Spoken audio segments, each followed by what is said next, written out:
love it. It's so cute. I just want to make tiny books. You know those times when you have everything planned out and you know exactly what you want to do and then life has other ideas? Well, yeah, that's me this week. I had a doll planned out that I wanted to make this week. I was going to go for a black and orange Halloween pumpkin sort of vibe. And then I realised I'd run out of the black top stitch thread, and I can't make a black and orange doll without black top stitch thread. So that's not going to happen this week. So I was looking through my materials to see what I can make this week, and I remembered these. This is some vintage ribbon and lace that I found in an antique shop a few years back that I've forgotten all about. So I got thinking, maybe I could make something kind of with a dark academia vibe. If you're not familiar with dark academia, think a murder mystery set in a 1930s British library. It's kind of like if steampunk had a kid that grew up and went to university. That's how I think of it anyway. So I have this lovely autumnal lace and ribbon, and I found some other bits. I've got the vintage look lace that I bought a week or two ago, and I've got some brown and orangey kind of fabrics that I think could work nicely.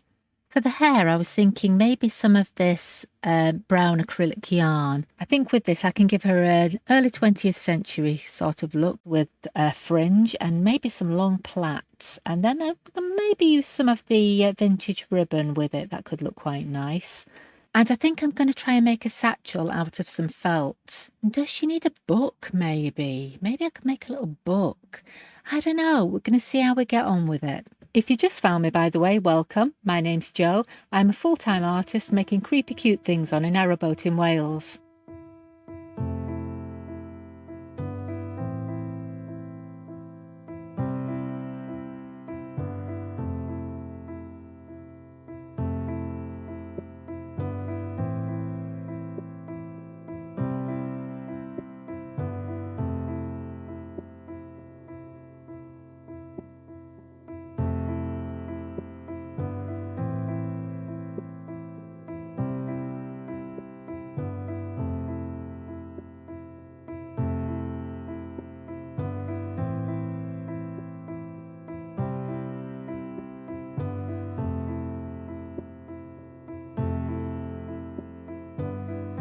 So I've done the bead jointing and button jointing for the most part.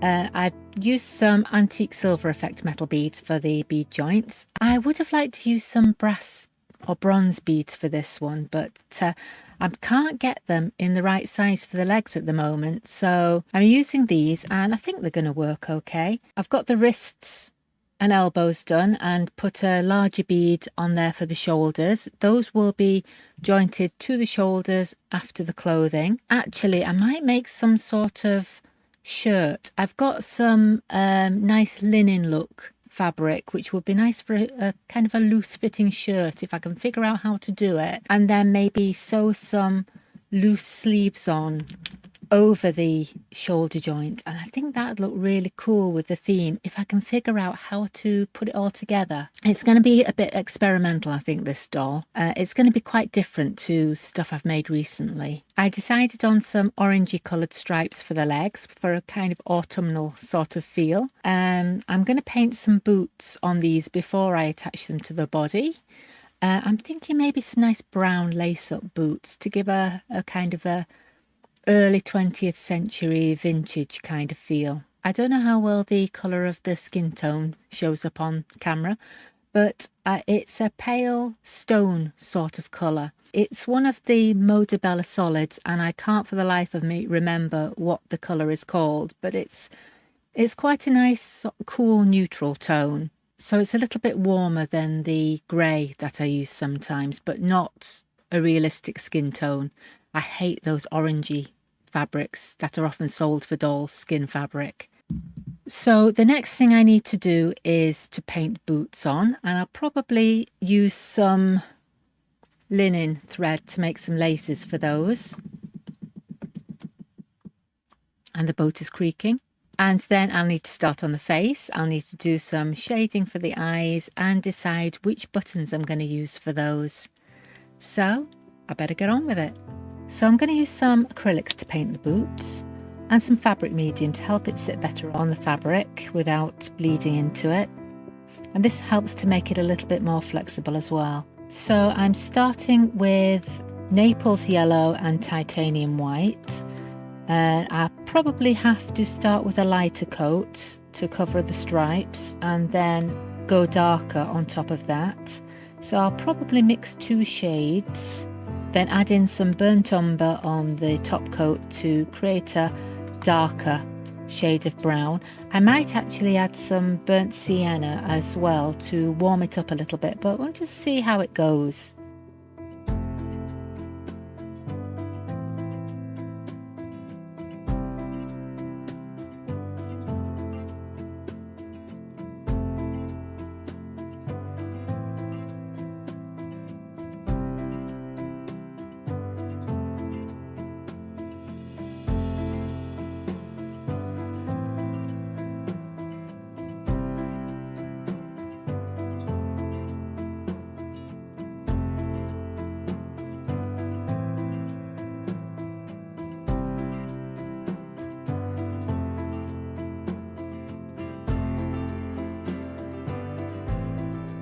I think this might need a couple of coats of the lighter shade to cover those stripes up completely, and I will dry the paint off with a hairdryer in between coats, and that helps to fix the fabric medium.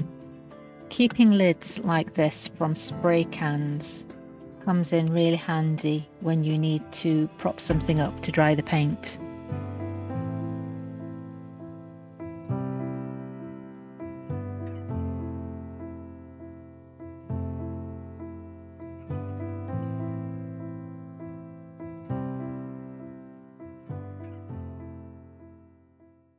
For the pages of the book, I've dug out some acrylic paper which has got a nice canvas texture on it.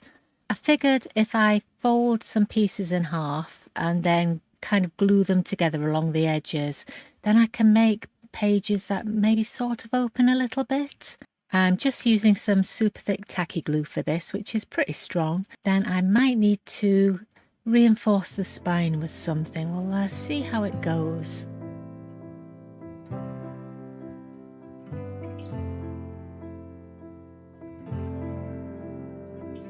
So now those pages are all glued together and I've reinforced the spine a little bit there, so it does open up to a certain extent. That's looking pretty good. So I'm going to make a cover that will fit onto it somehow like that. But before I glue that in place, I'm going to paint it. I'm going to use some of the same paints as I used for the boots, but I'll probably darken this a little bit. I want to make this look kind of old and weathered. I think the woven texture on the acrylic paper adds to it. It kind of makes it look like linen. Put that on some scrap paper so I don't get paint everywhere.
So I may have got just a little bit carried away with this. I was just going to make a basic book, just like a prop, and I ended up making this. So I ended up doing lots of painting on the spine and a little motif on the front as well. And it's so cute. I think I spent about 3 hours on this yesterday, painting the cover to look like aged leather and adding details to it. And it's got lots of pages. It actually opens. So I think her new owner could write in this. I love it. It's so cute. I just want to make tiny books. Do you think someone would pay me to sit and make tiny little books all day? Anyway, enough of tiny books. Today I have the rest of the doll to get on with. I've done the eye shading, so I've got the rest of the face to do. I aged the boots a little bit with a little bit of burnt umber and some Naples yellow just to give a bit of variation, and I've added some linen thread laces as well, so they look kind of antique-y. So I need to attach the legs, I need to do the face, and I need to start making clothes. So I think I've still got a couple of days work to do, but I'm having fun with this one. I'm enjoying taking a little bit more time and playing with little details and coming up with some new ideas. By the way, I now have memberships enabled on the channel. So if you'd like to get a little bit more content from me, you can find details down below. For 99p a month, I'm not sure what that is in other currencies, but it's a tiny amount. And for that, you can get some fun little emojis and a little badge next to your name. I'll be adding more things as the membership grows. I'll also add the odd members only post so you can see photos of what I'm working on. Then I've added a higher tier for £2.99 a month. And for that one, you get some members only shorts as well. So I'll be posting like work in progress short videos. In the future, I'd like to grow the membership and do some full members only videos. And I'm not sure what else you'd like to see, but if you have any ideas, please do let me know. Anyway, back to the doll. I decided on the tortoiseshell effect buttons for the eyes for a kind of an antique sort of vintage look. As usual, I'm painting on the eyeliner with some fine liner pens. I'm kind of making them into creeping vines with some leaves, and I think maybe she needs some autumnal colours, so I'm going to paint those leaves in orange.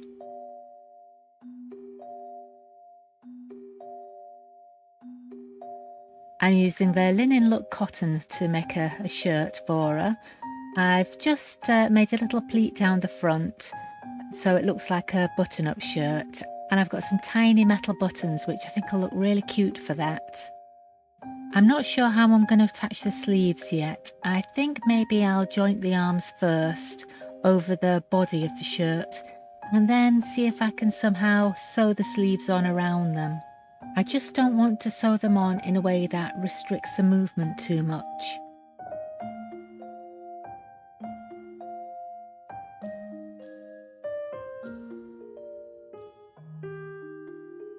This doll feels like it's taking a very long time. I did quite a lot yesterday. I had quite a long day of working on her. I didn't just want to do a gathered waist on the skirt. I wanted to give it a bit more shape. So I decided to give it pleats at the front and at the back. It could do maybe ironing out a little bit more. It's not quite sitting how I want it to because of the vintage ribbon at the bottom. So I might just try and kind of like press that a little bit more. Maybe it just needs dampening a bit so it just sits properly. I spent ages trying to figure out how to attach the sleeves. I decided in the end to joint the arms first and then to construct the sleeves over the top. At first I did them a little bit too big, so I had to go and sew them again and make them a little bit smaller. But I think they're looking okay. I'm not sure about the shape here. So I don't know if I need to do something, maybe put a few stitches in just to kind of hold it there. This is the nice thing about art dolls. When you make fixed clothing like this, you can make changes as you go and change the look of it completely. We're getting there anyway. I want to do a bit more with these sleeves. I want to change the shape a little bit here. I want to maybe gather them up. I also want to get on to needle felting hair today. I was going to use the chocolate brown acrylic yarn and give her a long hairstyle, but I don't think that's going to work. This is a lot of brown. It's giving me flashbacks to my 70s childhood. So I think she needs something to brighten her up a little bit. I've got this. This is from the Signet Seriously Chunky Metallics range. I think this shade's called Rose Gold. I could be wrong, but it's like a sort of bright copper colour, and I think that could look nice. And instead of giving her like a long plait, like I was going to initially, I'm thinking maybe she needs like a bob. I'm thinking that could work really well. I often do this because I don't visualise very easily. I can't picture how a doll's going to look in my mind. So I'll start making something with a general idea of what's going to go together. And then as it's coming together, I'll realise that things aren't going to look how I thought they might look. So I'll change things as I go. I can kind of picture a detail of how something is going to look, but my brain can't put everything together. So anyway, I'm thinking copper coloured wavy bob with a fringe. I also want to make some sort of bag or satchel for her today as well, and I've got some brown felt. I had cut some out, but I might need something a little bit bigger. I was thinking, could I make it big enough to put the book in? This is quite a big book for her. It's a tome.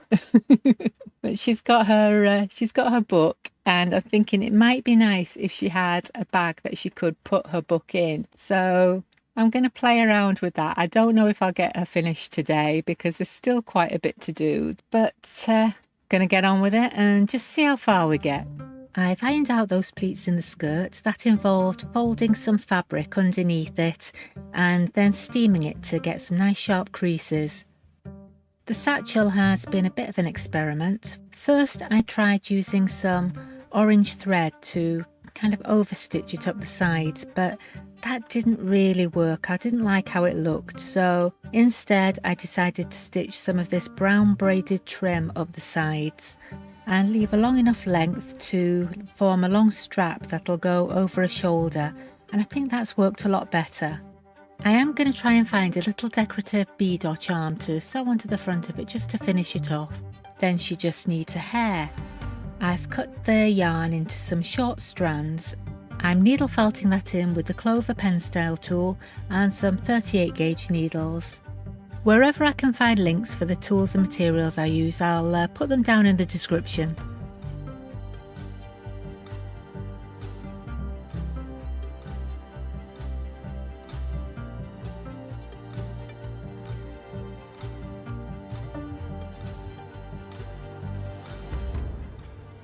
I start by felting the hair all around the edges to get the hairline, and then I fill it in a layer at a time until it covers the whole scalp.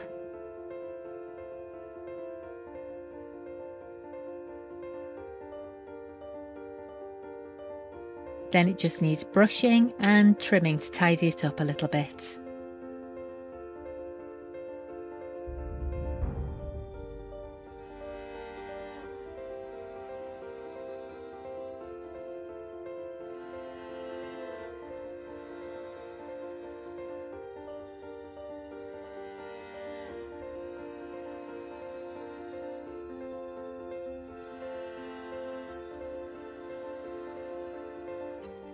I've named this little one Beatrice Happenstance.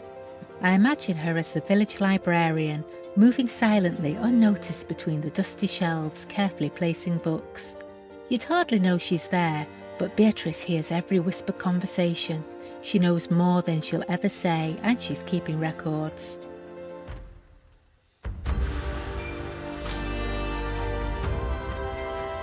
If you'd like to see me make another little button-eyed character, I'll leave a video here for you to watch now, and I'll see you next time. Bye!